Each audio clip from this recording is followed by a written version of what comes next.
예, 이해찬 전 국무총리 조문 전국에 끝나자마자 더불어민주당 내 합당 갈등이 공개 분출됐습니다. 국민의힘은 한동훈 전 대표 제명 여진이 이어지는 가운데 지방선거 체제로 전환하는 모습인데요. 관련 내용을 포함한 정치권 이슈들 강성필 더불어민주당 부대변인, 유희동 전 국민의힘 의원과 함께 자세히 짚어보겠습니다. 두 분 어서 오십시오. 네, 안녕하세요. 네. 자, 정청래 대표의 조국혁신당과의 합당 제안을 두고 당권파와 비당권파 최고위원들이 공개 설전을 벌였는데요. 먼저 발언 듣고 본격적인 대담을 시작해 보도록 하죠. 2인자, 3인자들이 판을 바꾸고 프레임을 바꾸어 당권과 대권을 향한 욕망, 본인들이 간판이 되려는 욕망이 표출된 결과임을 부인하기 어렵습니다. 즉, 조기 합당은 민주당의 주류교체 시도이자 이재명의 민주당을 정청래 조국의 민주당으로 전환하려는 시도라고 보입니다. 당원들이 뽑은 당대표고 그 당대표께서 제안을 했습니다. 이제 당원들이 결정을 할 차례입니다. 그 과정도 지켜보지 못합니까? 이재명 당대표 면전에서 이재명 대표에게 독설을 쏟아냈던 그 많은 사람들, 그 사람들이 지금 어디에 있는지 기억하십시오. 당에서 벌어지는 모든 일의 최종 책임은 당 대표에게 있습니다. 당 대표가 부족해서 벌어지는 일입니다. 모든 당권은 당원에게 있고 모든 당권 또한 당원으로부터 나옵니다. 이것이 당원들에게 길을 묻고 당원들이 가라는 곳으로 가겠습니다. 예, 정청래 대표의 이야기까지 듣고 오셨습니다. 이현주 최고위원이 이제 정청래 대표 바로 옆자리였는데 바로 옆자리에서 이재명의 민주당을 정청래 조국의 민주당으로 바꾸려는 시도다. 상당히 좀 강한 비판을 쏟아냈습니다. 어떻게 들으셨습니까? 저는 이제 개인적으로 이제 이현주 최고위원의 저런 이제 면전에 대고 저렇게 이제 강한 발언 내는 거 이거는 조금 자제했으면 좋겠습니다. 예, 본인의 마음과 뜻과 주장이 무엇인지는 알겠고 또 실제로 당내에서 당원들 간 현역 의원들 간 이현주 최고위원에게 공감하는 분도 상당 부분 있다고 봅니다. 그런데 저렇게 대놓고 이제 최고위원회에서 저렇게 얘기를 해버리면 우리가 오늘 여기서 지금 다루고 있잖아요. 그러면 국민의힘에서 당내 갈등으로 해석을 할 것이고 또 국민들이 보기에도 제일 싫어하는 게 집안 싸움 아니겠습니까? 그래서 저는 이 부분에 있어서는 차분하게 얘기를 하는 것이 저는 좋겠다라고 생각을 하고 어쨌든 이 합당이라는 것이 이 부드럽고 순조롭게 진행이 된다고 하더라도 일정이 상당히 촉박합니다.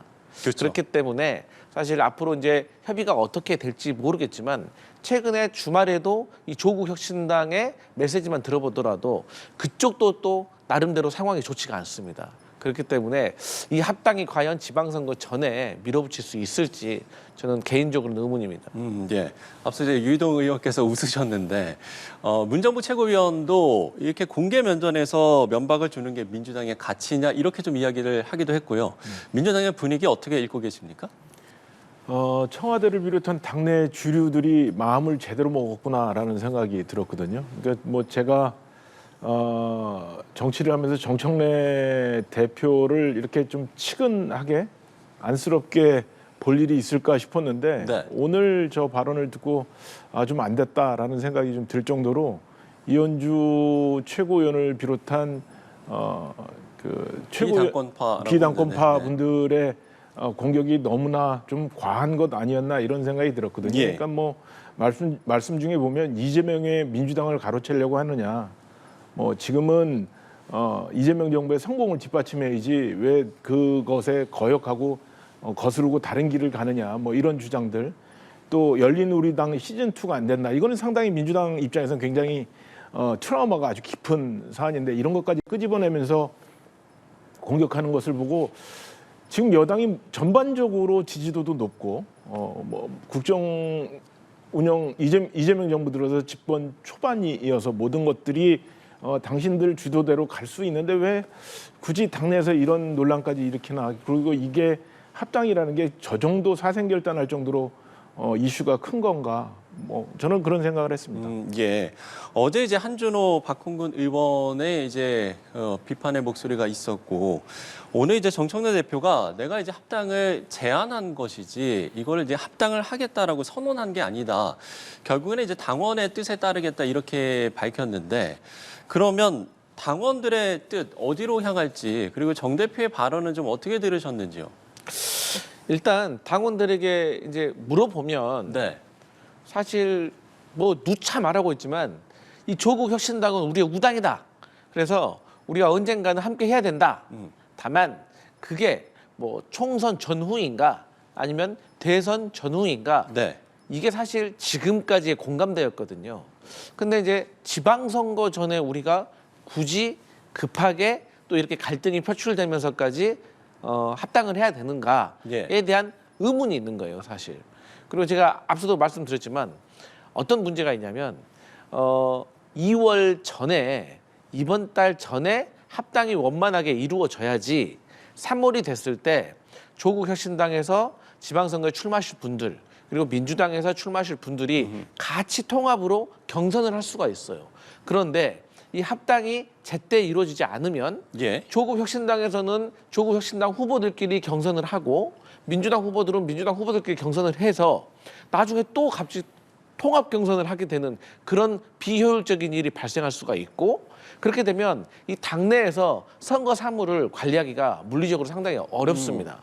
그리고 두 번째는 그렇게 됐을 경우에 우리가 사실 본선보다 경선이 치열할수록 출혈이 큽니다. 그러면 본선 경쟁력도 우리가 담보할 수 있겠냐. 그런 고민들이 있어서 사실 또 이렇게 선거 일정이 빨리 재촉돼 버리면 사실 유권자들한테도 이 선택을 어떤 당으로 해야 될지 뭐 민주당 해야 될지 조국 혁신당으로 해야 될지 혹은 합당될 것이기 때문에 보류해야 되나 이런 고민들이 생기기 때문에 이런 불확실성을 좀 해결하는 것이 좋을 것 같아요. 그래서 이런 어떤 근본적인 시간적인 로드맵을 조금 과연 정청래 대표가 밀어붙여가지고 해결할 수 있는가가 관건입니다. 어떻게 보세요? 오늘 내일 1인 1표제와 관련된 그 결정이 있잖아요. 투표를 하게 되는데 민주당이 1인 1표제 결과에 따라서 저는 이 합당 문제도 좀 속도를 붙일 수도 있고 경우에 따라서는 좀 이렇게 뒤로 지방선거 이후로 늦춰질 수도 있다라고 생각을 하거든요.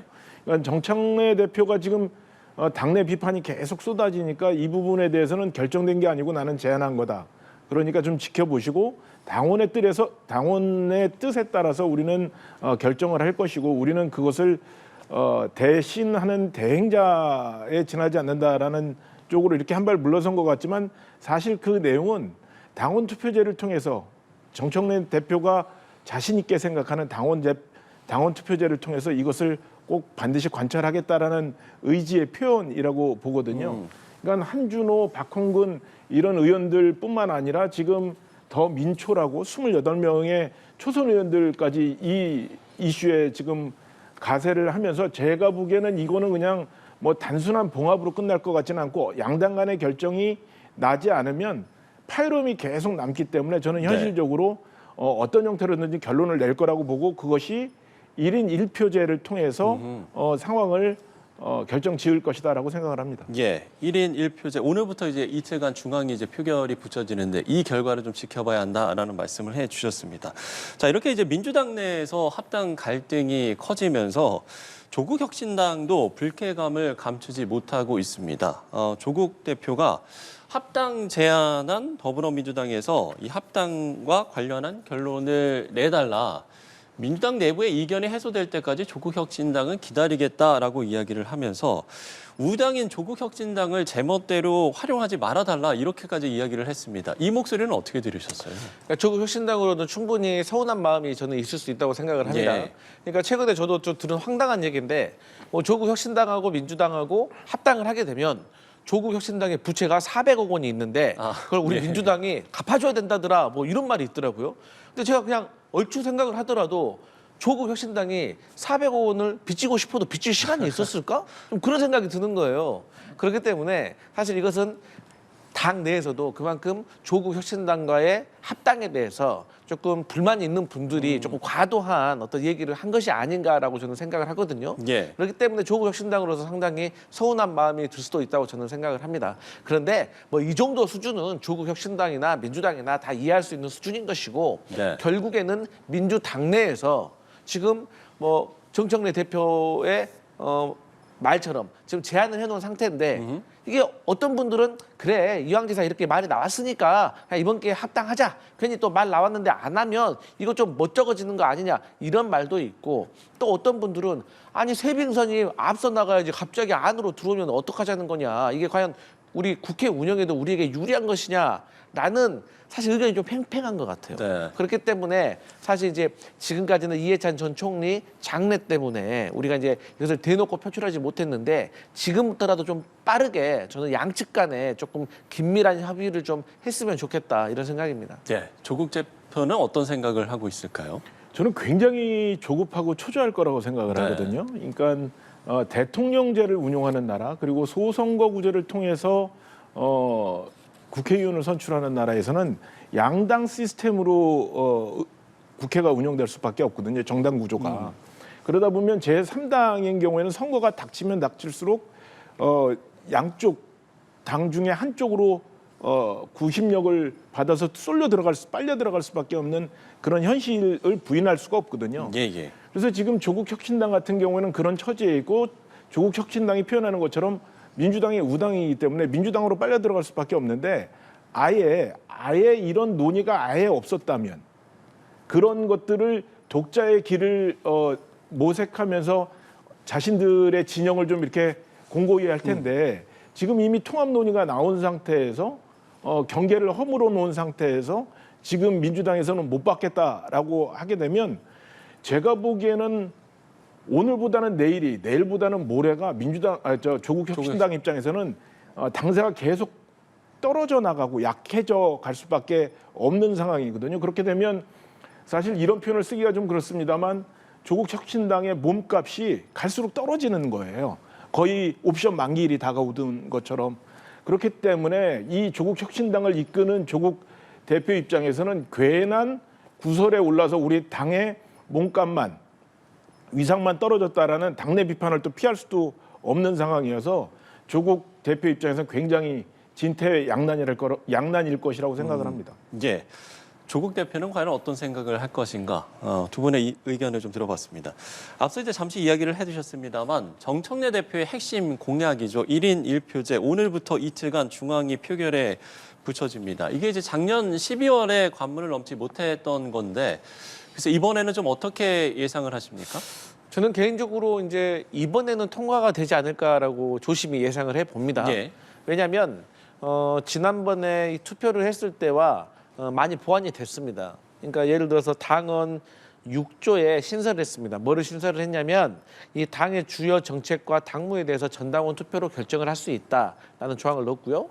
그다음에 그때 당시에 가장 문제점으로 되었던 험지, 쉽게 말해서 영남권에서 우리가 어떤 배려를 해줄 수 있는가에 대해서 고민이 있었어요. 그때는 이제 사안 때마다 기구를 만들어서 배려하겠다라고 했는데 이번에 이제 지명직 최고위원 1명을 영남권으로 배정하겠다라고 못을 박았기 때문에 분명 차이는 있는 것 같습니다.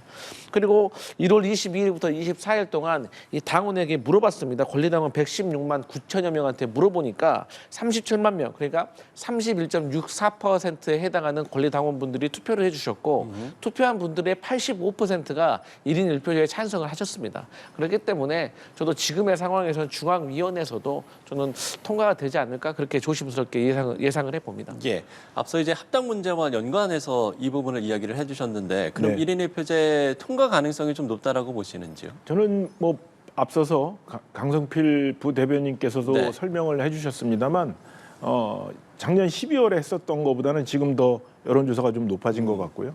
이런저런 제도들을 보완해서 중앙위원들의 찬성이 과반을 넘을 것이라고 저는 예상을 하고 있거든요.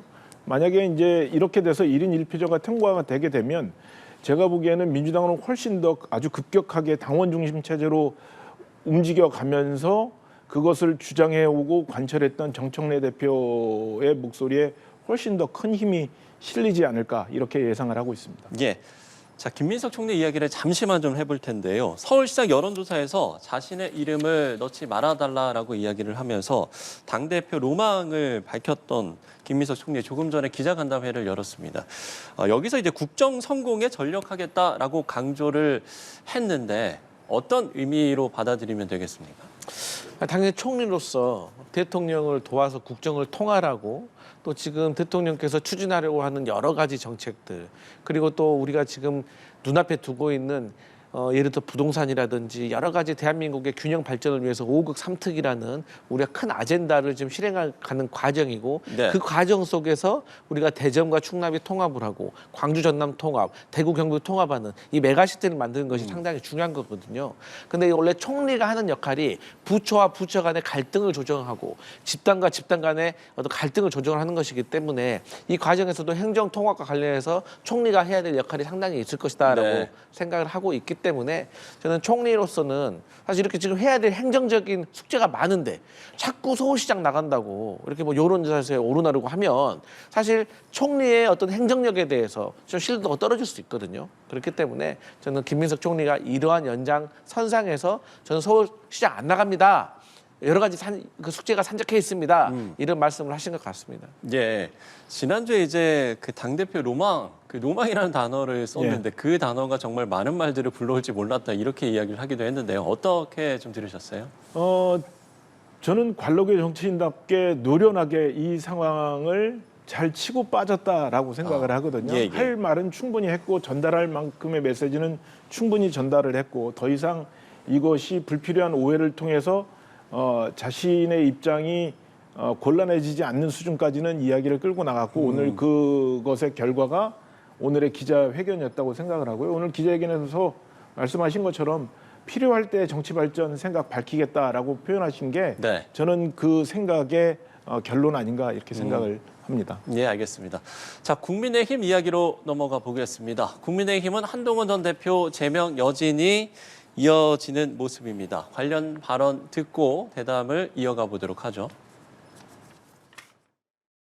지방선거를 앞두고 계속해서 당의 내용이 되면 당의 부담이 될 것이기 때문에 이럴 때면 차라리 정치적인 해법이 필요하지 않을까 생각을 해서 말씀을 드려봤고요. 예. 사실 당 지도부의 최고위원분들이 당원들 많이 늘었다고 당성 강화 노선 이야기해서 그런 논리라면 사실 지도부도 뭐 이 재심 투표했을 때 문제가 없을 거라고 생각이 들거든요. 예. 당원들이 선택한 당대표의 목을 치려고 한다면 당신들은 무엇을 걸 것인지 묻습니다. 국회의원직이라도 거시겠습니까? 자신이 당원으로부터 선택받지 않은 비대위원장 자리에 앉았을 때 절대 권력인 양 하고 싶은 거 이미 다 해보시지 않았습니까? 그러고 졌던 지난 대선입니다. 제발 자중합시다. 예, 두 분도 함께 보셨습니다만 김용태 의원이 재신임 투표 이야기를 하자 김민석 최고위원이 의원직이라도 걸겠느냐 이렇게 반발을 했습니다. 당내 분위기 어떻게 보고 계세요? 사회자께서 모두에 말씀하셨던 것처럼 이게 한동훈 전 대표의 제명에 따른 여진이라고 생각을 하거든요. 저는 이 부분을 이 정당에서 특히 원내의 경우에는 어떤 이유, 어떤 목적에서든 하여튼간 다양한 주장과 의견이 표출될 수밖에 없고 이 다양한 주장과 의견이 상대에게 전달되고 이것이 다시 되받고 날아오는 과정 속에서 이것이 확대 재생산되고 갈등이 좀 첨예화되는 경우가 있거든요. 네네. 저는 지금 저희는 야당이고 야당은 여당보다는 훨씬 더 득점할 수 있는 수단이 적고 그렇기 때문에 실점을 덜어야 된다는 전략적 측면에서 본다면 저는 저런 갈등적 요소를 내보이기 이전에 빠르게 지방선거 체제로 전환을 하는 것이 저런 여진을 최소화할 수 있는 것이 아닌가라는 생각을 갖고 있습니다. 예, 오늘 이제 의원총회가 지금 열리고 있는 지금 상황이잖아요. 네. 장 대표가 여기에서 재신임에 대한 입장도 좀 밝히겠습니까? 이 부분은 어떻게 보세요? 그렇지 않아도 그 부분에 대해서 제 나름대로 좀 취재를 해봤는데요. 오늘 그런 이야기를 할 수 있는 상황은 아닌 것 같다라고 그 주요 핵심 관계자들 몇 분이 말씀을 주시더라고요. 네. 제가 복수의 관계자한테 여쭤봤는데 아무리 봐도 제가 봐도 지금 상황이 그런 거를 통해서 지금 당내 오늘 인재영입위원장도 예. 발표를 했고 그렇죠. 지방선거 체제로 전환을 하려고 하는 시도들을 하고 있는데 굳이 그런 내용을 통해서 당내 분란을 더 격화할 필요는 없지 않는가라는 생각 판단들을 하고 있는 게 아닌가 싶습니다. 예. 오히려 한동훈 전 대표의 제명이 결정이 되면서 그 여진이 좀 계속 이어지고 있는 모습입니다. 어떻게 보고 계세요? 근데 저는 뭐 김용태 의원이 재신임을 묻자 뭐 이런 얘기 했을 때 그 네. 뜻이 무슨 뜻인지는 알겠어요. 당이 좀 제대로 된 길로 못 가고 좀 올바르지 못한 방향으로 가니까 그런 답답함은 알겠지만 예. 아무리 답답하다고 하더라도 이게 조금 바둑을 두듯이 최소한 3수 정도는 앞서서 좀 생각을 해야 돼요. 전략의 부재. 왜냐하면 내가 이걸 던졌을 때 상대방은 예스 아니면 노를 얘기할 거 아니에요. 그러면 예스는 예스대로, 노는 노대로 또 다음에 어떤 메시지가 있어야 되는데 최씨면 투표할 거냐? 안 할 건데요? 할 말이 없잖아요. 그리고 아니 선출돼가지고 뽑힌 당대표인데 재신임은 어떨 때 하는 거예요? 저는 그게 좀 정당의 어떤 구조상 시스템과 절차상 저는 맞지 않다고 봐요. 그런다 좀 장동 대표가 잘하고 있다는 건 아니지만 네네. 그런다고 하더라도 뭔가 좀 이 절차에 맞게 그렇게 조금 메시지를 던져야지. 현실적인 부분을 좀 이야기를 해야 네, 되는가 너무 좀 이렇게 비현실적인 얘기를 던지니까 저는 이게 오히려 조금 좀 멋쓰게지는 그런 상황으로 좀 빠졌다고 저는 생각합니다. 예. 자, 앞서 이제 이야기를 해주셨습니다만 장동혁 지도부에서 오늘 당 인재영입위원장으로 수도권 재선에 조정훈 의원을 임명을 했습니다. 이 임명에 대한 평가는 어떻게 내리세요?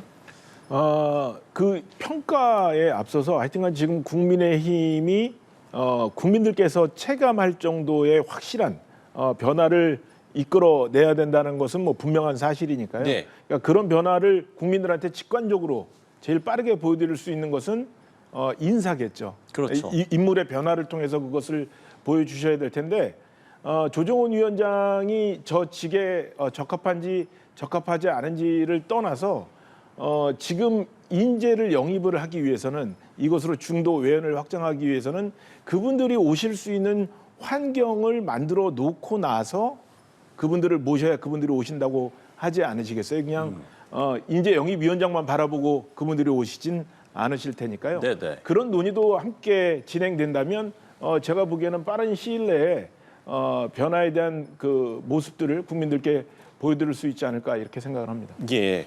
중도 외연 확장을 하겠다라는 계획을 밝혔는데 이 국민의힘 지도부의 전략 어떻게 좀 평가하십니까?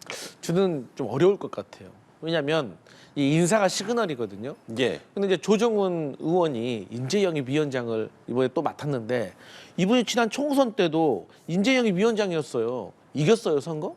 졌잖아요. 그다음에 선거 끝나고 나서는 총선 백서 특위위원장이었어요. 이 특위도 당시에 상당히 말이 많았습니다. 그러니까 저는 조정훈 위원장과 관련해가지고 첫 번째, 조정훈 위원장이 오케이 하면 당내에서 인재 영입돼가지고 이게 일이 될까라는 의문이 좀 있을 것 같고, 두 번째로는 이분이 이미 얼마 전에 뭐 실패한 카드인데 똑같은 분을 또 썼다는 것이 저는 사실 좀 의아했어요. 예. 그렇기 때문에 저는 오히려 뭐 인재영입 위원장은 지금 같은 상황에서 뭐 장동혁 대표 본인이 맡아도 저는 될 거라고 생각을 하거든요. 그래서 근데 이제 뭐 인재영입 위원장 조정훈 의원으로 한 이유가 중도 외연 그리고 이제 수도권의 재선이기 때문에 조금 계속해서 기용을 하는 것 같은데, 어쨌든 지금은 외연 확장을 하려면 사실 그 조정훈 위원장이 아무리 좋은 사람을 이렇게 데려오고 싶어도 당에 제대로 된 이 중도층에게 좀 걸맞는 행동을 했을 때 저는 중도 외연 확장이 된다고 하지, 중도 그 인재영입 위원장만 세웠다고 해서 중도로 확장되는 건 아닐 것이다, 그런 걱정이 듭니다. 예. 짧게 첨언하시겠습니까? 아니요. 충분한.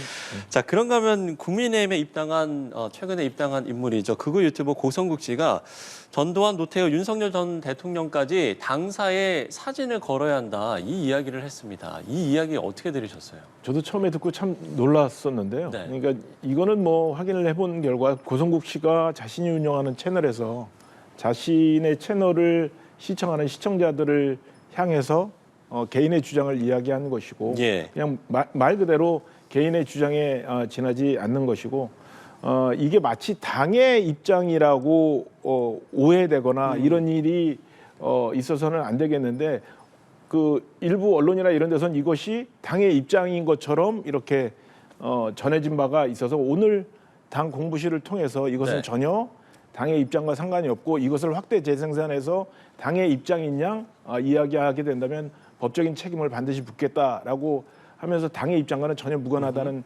것을 밝혔는데요. 저는 앞으로 이제 선거가 다가오면 다가올수록 그 사회적인 영향력을 가지신 분들이나 뭐 우리 당의 이미지와 겹쳐진 분들의 개인적인 발언이 당의 입장으로 비춰질 수 있는 부분에 대해서 당이 좀 특별하게 신경을 쓰고 이 선거에 대한 준비를 좀 했으면 좋겠다는 생각을 갖고 있습니다. 예. 일단 국민의힘 당의 입장은 아니다라는 이야기를 설명을 해주셨는데 이 고성국 씨의 이 주장 어떻게 좀 들으셨는지요? 그 당의 입장, 그러니까 국민의힘의 입장과 고성국 씨의 입장이 다르다고 하면 저 제명해야죠. 왜냐하면 전두환 씨는 거의 피를 흘리지 않고 민주화를 했다? 이거 누가 이해하겠습니까? 이미 전두환 전 대통령과 관련된 역사적 그리고 사법적 평가는 끝났습니다. 그렇기 때문에 저는 이러한 발언에 대해서 국민의힘이 내버려둔다? 장동혁 대표가 한 달에 한 번씩 호남을 찾겠다, 뭐 민주화 성지를 가겠다, 뭐 이런 식으로 얘기를 하셨는데 이러니까 호남 사람들이, 광주 시민들이 안 와도 된다, 그냥 일이나 똑바로 잘해라, 이런 얘기를 할 수밖에 없는 거예요. 지금도 광주에는 5.18에 대한 직접 피해자, 아버지를 잃고 배우자를 잃은 그런 유족들이 있는데 이런 유족들이 이런 말 들으면 어떻게 생각하겠습니까? 이거는 직접 피해자가 아니라고 하더라도 중도층에 있는 대한민국 국민이면 정말 잘못됐다라고 생각을 할 거예요. 그렇기 때문에 저는 장동혁 대표가 정말 당의 입장과 고성국 씨의 입장이 다르다라고 명명백백하게 좀 시그널을 좀 주고 싶다면 예. 고성국 씨 제명해야 된다, 이런 생각합니다. 예, 알겠습니다. 주제를 바꿔보겠습니다.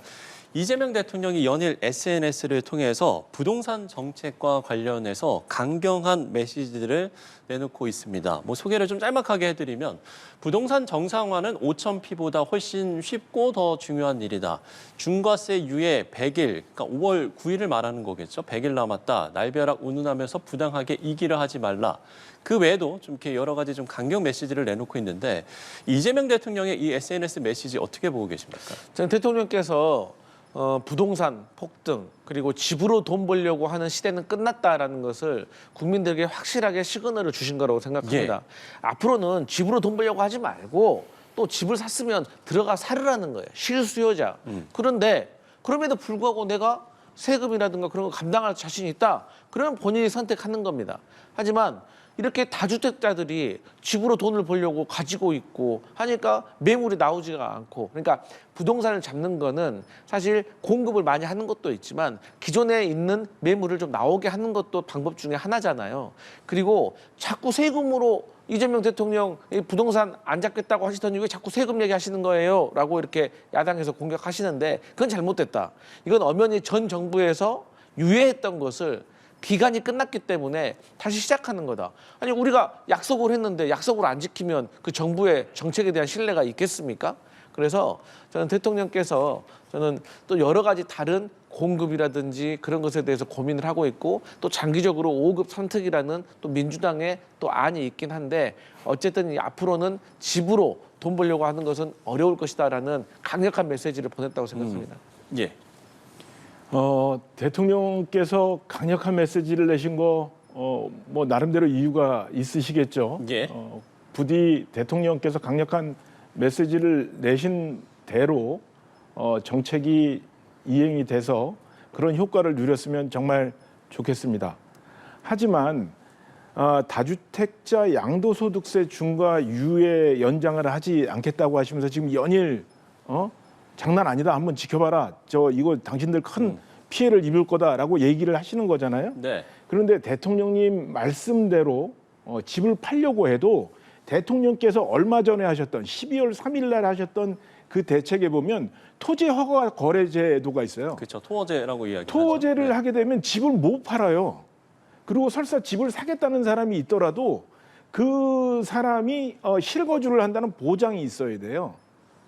그러니까 팔라고는 하시지만 살 수는 없는 상황을 만들어 놓고 자꾸 팔라고 하면 그걸 누가 사야 되는 겁니까? 그러니까 사라고는 강요하면서 팔라고는 강요하면서 살 수 없는 상황이 지금 계속되는 거죠. 이게 완전히 모순된 상황이에요. 그러니까 이렇게 되면 앉으라고 하면서 서는 상황을 요구하는 거랑 똑같은 거거든요. 예. 그렇게 되면 저는 이 정책 신뢰도가 떨어질 것이다. 강한 게 중요한 게 아니라 사리에 맞는, 환경에 맞는, 실정에 맞는 정책을 펼치시는 게 훨씬 더 중요한 시점이다라는 말씀을 꼭 드리고 싶습니다. 예. 반론 들어볼 텐데요. 지금 뭐 말씀을 해주신 게 그러니까 토어제가 시행이 되면 팔려고 해도 팔 수가 없는 상황이 있기 때문에 5월 9일까지 과연 팔 수 있겠느냐 이제 이런 말씀이신데요. 반론 좀 들어보겠습니다. 그러니까 이제 팔려고 하면은 팔 수가 없는 상황이다.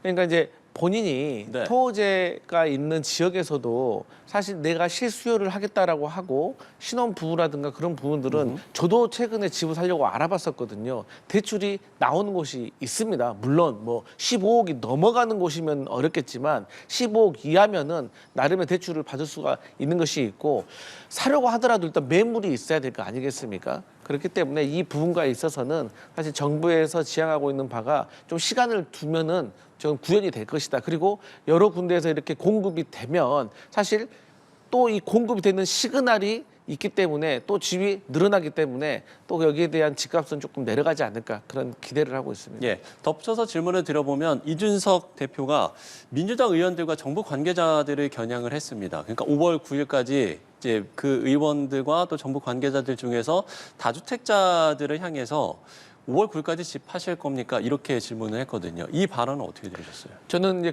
그 말씀을 들었는데 네. 그러면 전 이런 말로 한번 되물어보고 싶어요. 집으로 돈 버는 세상 계속 유지해야 됩니까?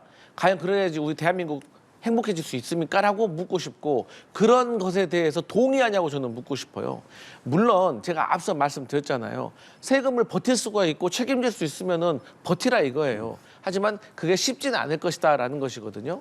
그런데 저는 무슨 말씀을 하시는지 알겠어요. 네. 대한민국 국민들이 청와대 참모들이 본인들은 집을 많이 가지고 있으면서 다른 사람 보고는 집 팔아라, 부동산으로 집 벌려고 하지 말아라 하면 이거 내로남불 아니냐라는 지적에 대해서는 저도 뼈 깊이 저는 들어야 된다고 생각하고 예. 이 부분에 있어서는 내부적인 기강을 대통령께서 좀 바로 잡았으면 좋겠다 그런 생각합니다. 네, 유희동 의원께 마지막 첨언 기회 드리겠습니다. 이게 부동산으로 돈을 버는 세상을 원하냐 원하지 않느냐의 질문이 아니에요. 이 문제는. 그러니까 지난번 문재인 정부 때도 똑같은 상황이 있었는데 민주당의 부동산 정책을 보면 늘 다주택자를 타겟으로 삼아서 강한 정책을 발표하고 이것이 현실적으로 적용하기에 문제가 있습니다라고 야당이 지적을 하면 예. 이 국민의힘은 늘 다주택 투기 세력을 옹호한다고 내로남불한다고 뭐라고 하시거든요.